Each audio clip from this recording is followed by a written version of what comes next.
Hey, Mrparka here to review the new one from Richard Griffin. You guys be familiar with his work. He's done tons of independent horror films like 4 Year, Normal, Sins of Dracula, or Sins for Dracula, Disco Exorcist, none of that. Tons of movies. And I'm here to review his new one, Flesh for the Inferno. This one was actually written by Michael, I'm going to mispronounce your name, because Verati, I'm sorry. Sorry about that. I'm terrible with pronunciation of names unless I hear them pronounced out loud first.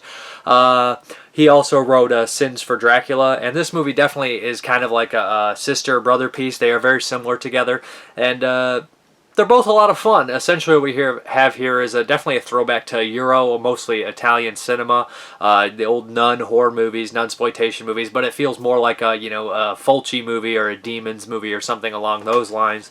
Essentially these nuns confront a priest in 1999 about molesting some children. The priest takes care of them and walls them inside of a wall, and then they make a pact with Satan.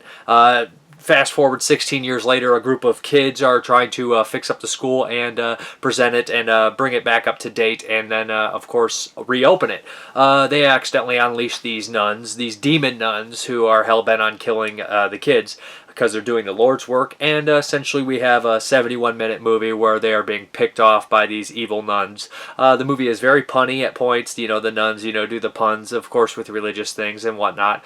It's not necessarily, the special effects aren't necessarily, like, gratuitous, where you see, like, lots of, crazy special effects, but there's plenty of blood and plenty of jokes, and it's fun, it's entertaining, and it's never boring, and it keeps your eyes on the screen the whole time. You know what? This is probably one of the first ones where I didn't see that much nudity in this one. I don't think there was any nudity, actually, or sex scenes. Somewhat scenes, and usually his movies have, a fair share, have this sensual, maybe sexual feeling to them. But there's the acting, I think the characters range on likability and things like that, and some of them stick out to me more. I really enjoyed the guy who played the devil in this one. I thought he was absolutely hilarious, and I thought he was perfect. Perfect amount of, wit and evilness. And the opening priest was terrific as well. He was loads of fun, and having that maniacal, flavor of funness and evil to him, all kind of like chewing the screen like Skeletor in Masters Universe or something like that, which I love. The film does have like the religious iconography, which I usually am like, oh, we're doing this again. But usually those movies that do that are portrayed they're very serious and like, yeah, this is awesome and dark, kids getting raped by a priest. And I'm so sick of that when it's taken so seriously. This one's definitely more, I guess you say, tongue in the cheek and having fun with it. And I can get down on that. Movies that are kind of on PC that are fun, I like more than movies that are just trying to shock you. I just get annoyed by that if it doesn't really pertain to plot, and this is the whole plot of the movie, and invaded those kind of films. The lighting's fun, lots of greens and blues and reds and things like that. Always dig his lighting, and the movie doesn't wear out its welcome at a crisp, a quick 71 minutes. So I believe it's 71 minutes. It might even, 75, 76 minutes or something like that. But regardless, I'd keep your eyes open for Flesh for the Inferno. Great title. It has a bunch of Richard Griffin's regulars in it. You'll recognize almost everybody in the movie.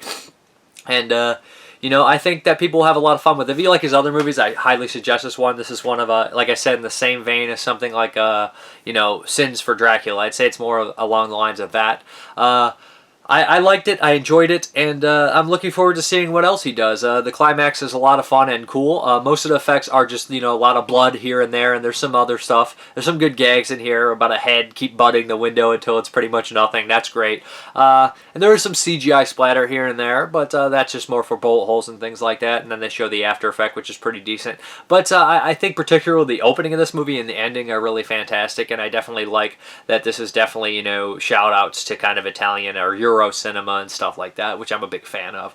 But I'm Mrparka. Thank you very much for watching, and look for Flesh for the Inferno coming soon, I hope, to DVD and Blu-ray even, maybe. Probably just DVD, I'm not necessarily sure, but the information will be below, and here's the trailer.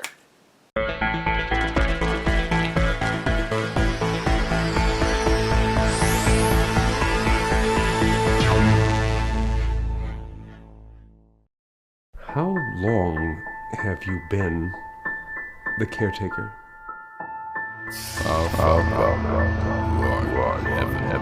Hallowed be thy name.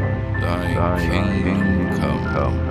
Thy will be done done on earth as it is in heaven. Give us this day our daily bread, and forgive us our trespasses, as we forgive those who trespass against us. And lead us not into temptation, but deliver us from evil. For thine is the kingdom, the power, the glory, forever and ever. Amen.